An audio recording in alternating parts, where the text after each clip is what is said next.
يُوصِيكُمُ اللَّهُ فِي أَوْلَادِكُمْ لِلذَّكَرِ مِثْلُ حَظِّ الْأُنثَيَيْنِ فَإِن كُنَّ نِسَاءً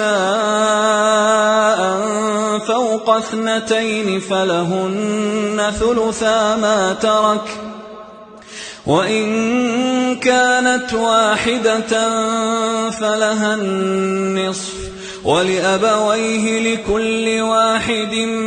مِّنْهُمَا السُّدُسُ مِمَّا تَرَكَ إِن كَانَ لَهُ وَلَدٌ ۚ فَإِن لَّمْ يَكُن لَّهُ وَلَدٌ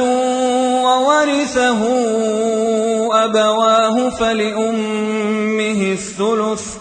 فَإِن كَانَ لَهُ إِخْوَةٌ فَلِأُمِّهِ السُّدُسُ مِن بَعْدِ وَصِيَّةٍ يُوصِي بِهَا أَوْ دَيْنٍ ۗ آبَاؤُكُمْ وَأَبْنَاؤُكُمْ لَا تَدْرُونَ أَيُّهُمْ أَقْرَبُ لَكُمْ نَفْعًا ۚ فَرِيضَةً مِّنَ اللَّهِ ۗ إِنَّ اللَّهَ كَانَ عَلِيمًا حَكِيمًا. وَلَكُمْ نِصْفُ مَا تَرَكَ أَزْوَاجُكُمْ إِن لَّمْ يَكُن لَّهُنَّ وَلَدٌ ۚ فَإِن كَانَ لَهُنَّ وَلَدٌ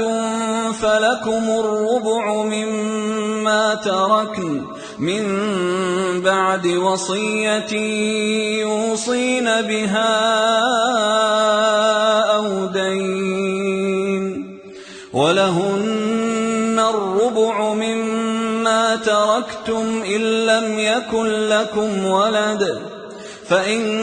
كَانَ لَكُمْ وَلَدٌ فَلَهُنَّ الثُّمُنُ مِمَّا تَرَكْتُم مِّن بَعْدِ وَصِيَّةٍ تُوصُونَ بِهَا أَوْ دَيْنٍ ۗ وَإِن كَانَ رَجُلٌ يُورَثُ كَلَالَةً أَوْ امْرَأَةٌ وَلَهُ أَخٌ أَوْ أُخْتٌ فَلِكُلِّ واحد منهما السُّدُسُ ۚ فَإِن كَانُوا أَكْثَرَ مِن ذَلِكَ فَهُمْ شُرَكَاءُ فِي الثُّلُثِ مِن بَعْدِ وَصِيَّةٍ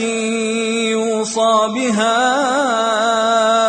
أَوْ دَيْنٍ غَيْرَ مُضَارٍّ ۚ